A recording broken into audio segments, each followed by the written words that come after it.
अरे या घरच्या 27 बिराडांमधनं आणि 16 दुकानांमधनं हा एवढासा हॉल भरावा, एवढी गर्दी आज जमू नये. एवढं विसरलात काय स्वातंत्र्य सूर्याला?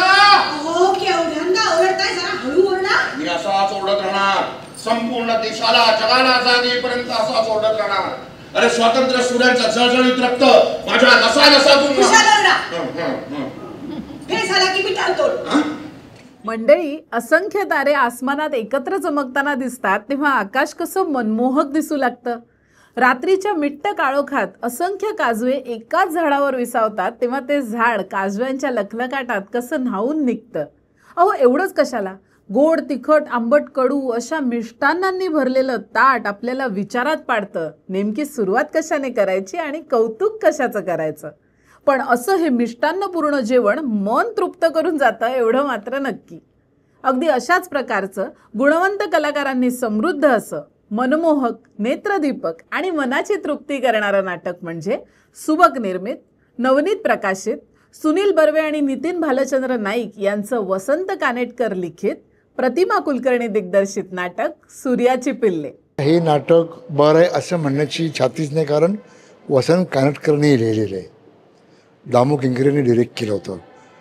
मुळात त्या जे ॲक्टर होते त्यावेळीचे बाळा कर्वे, दिलीप प्रभावळकर, ह्या मी त्या संचात मी स्टेजवर गेलो होतो साहित्य संघात, पण मी नाटक ते बघता आलं नव्हतं मला.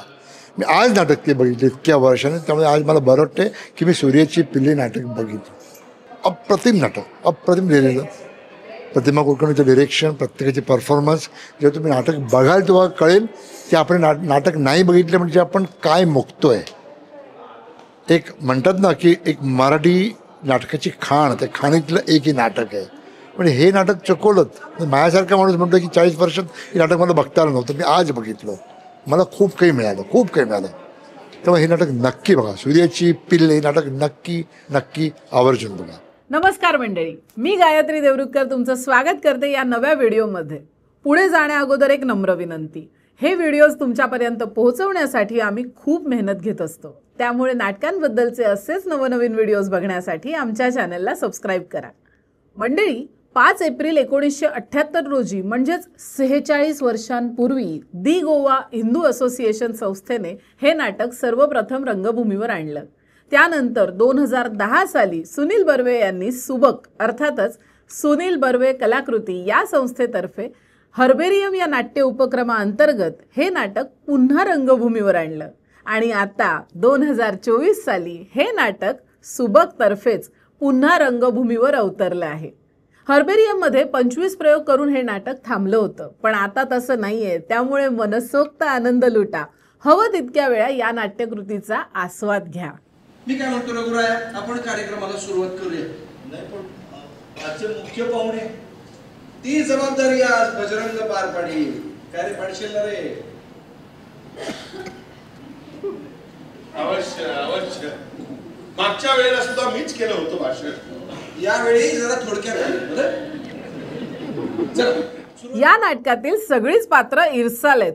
आता ही पात्र कोण, तर स्वातंत्र्य सूर्य पंजाबराव म्हणजेच आबाकाका कोटी भास्कर यांची मुलं पांडू अण्णा, बजरंग दादा, रघुराया आणि श्रीरंग.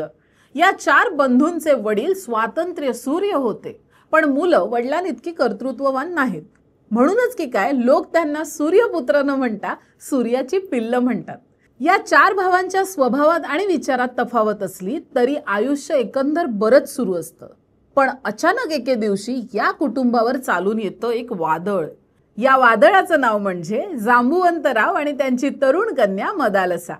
पुढे काय होतं, जांबुवंतराव नेमके कोण आहेत, 4 भाऊ या संकटांशी 2 हात कसे करतात, सरते शेवटी भावंडांमध्ये एकी होते का, या प्रश्नांची उत्तरं मिळवायची असतील तर लवकरात लवकर सूर्याची पिल्ले या कानेटकरी कॉमेडीला अवश्य भेट द्या.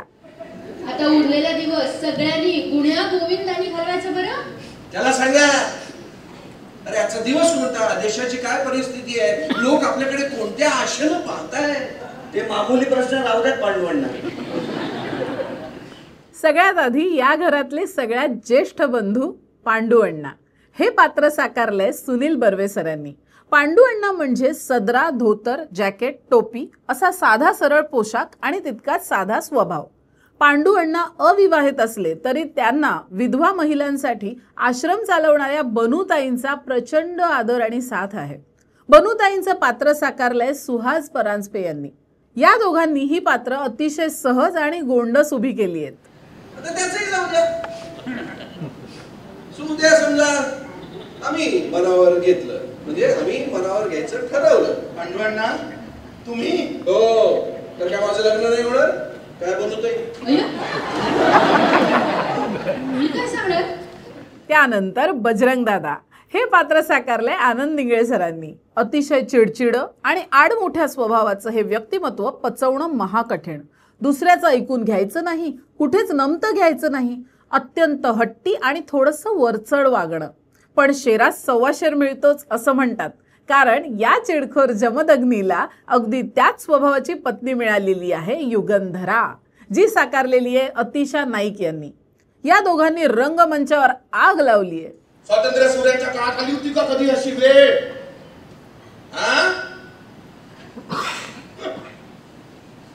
काय हो काय एवढ्या सारसूटपणे बिचारा भाऊजींना फैलावर घेताय? ते तुमच्या शाळेचं सांगा की. त्या शाळेचं काय सांगायचं? शाळा उत्तम चाललेली आहे. अहो का? मग दर उन्हाळ्याच्या सुट्टीत शाळेचं मंगल कार्यालय करता, ते कशासाठी? उगाच काहीतरी मूर्खासारखा बोलू नकोस. रघुराया साकारलेत पुष्कर श्रोत्री यांनी.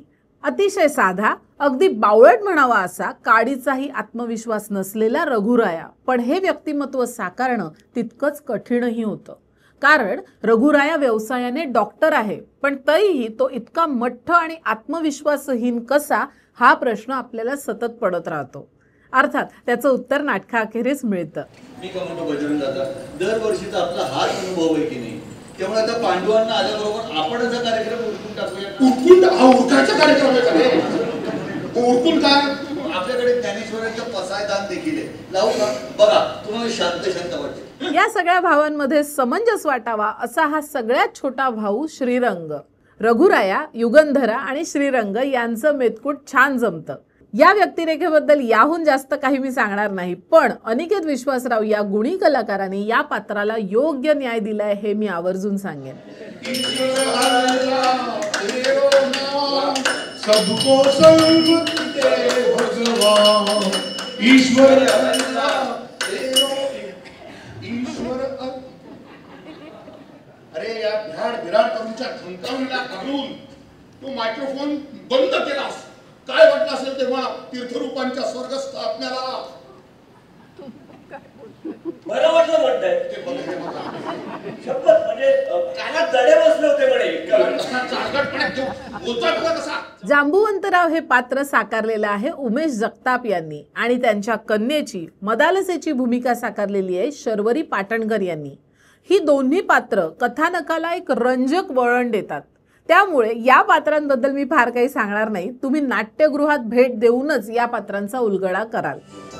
यावेळी कन्यारत्न, यावेळी डॉक्टर कन्यारत्न. चूक झाली, माफी असावी. या इथे बसा. आम्हा विदर्भवासियांना तुम्ही लोक शूद्र समजता का बावळट समजता रे? तुम्हाला शिष्टाचाराच्या रीती बाकी कोणी शिकवल्यात का नाही? प्रमुख पाहुण्याला उतरवून घेण्यासाठी कोणीही तिकडे आलं नव्हतं. हे नाटक तुम्ही सहपरिवार सहकुटुंब एन्जॉय करू शकता. मी माझ्या पिढीतल्या सगळ्या आई वडिलांना विनंती करेन की तुम्ही हे नाटक तुमच्या मुलांनाही आवर्जून दाखवा. कानेटकरी कॉमेडी काय असते हे पुढच्या पिढीला दाखवायचं असेल तर त्यासाठी उत्तम माध्यम म्हणजे आजची पिढी. कमरेखालचे विनोद नाहीत किंवा पाणचट विनोद नाहीत, गुदगुल्या करून हसायला लावणारा निखळ विनोद आणि एक प्युअर नाटक. त्यात कुठल्याही गिमिक्सची मिलावट नाही. सगळे उत्कृष्ट दर्जाचे कलाकार या नाटकातून रंगमंचावर अवतरलेत. त्यांचा अभिनय चांगला आहेच, पण प्रतिमा कुलकर्णी यांनी दिग्दर्शनही अप्रतिम केलं आहे. नाटकाचं नेपथ्य आणि प्रकाश योजना केली आहे प्रदीप मुळे सरांनी.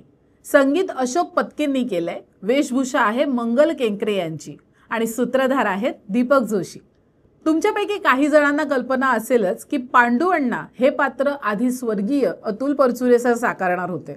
तालमीही सुरू झाल्या होत्या, परंतु शुभारंभाच्या प्रयोगाच्या काही दिवसांआधी अतुल परचुरे सरांची प्रकृती बिघडली आणि काहीच दिवसात त्यांच्या निधनाच्या बातमीने अख्खी नाट्यसृष्टी हळहळली. नाटकाचे निर्माते सुनील बर्वे यांनी फार कमी कालावधीत पांडू अण्णा ही भूमिका उभी केली आहे आज प्रेक्षकांचं या नाटकाला भरभरून प्रेम आणि सदिच्छा मिळत आहेत. हे प्रेम सद्भावनेच्या स्वरूपात अतुल परचुरे सरांपर्यंत पोहोचत आहेच. तुम्हीही या नाटकाला नक्की भेट द्या. कसं वाटलं हे आम्हाला कमेंट सेक्शनमध्ये नक्की लिहून कळवा. आपण भेटू नव्या व्हिडिओमध्ये. तोपर्यंत चॅनलला सबस्क्राईब केलं नसेल तर आत्ताच करा. धन्यवाद.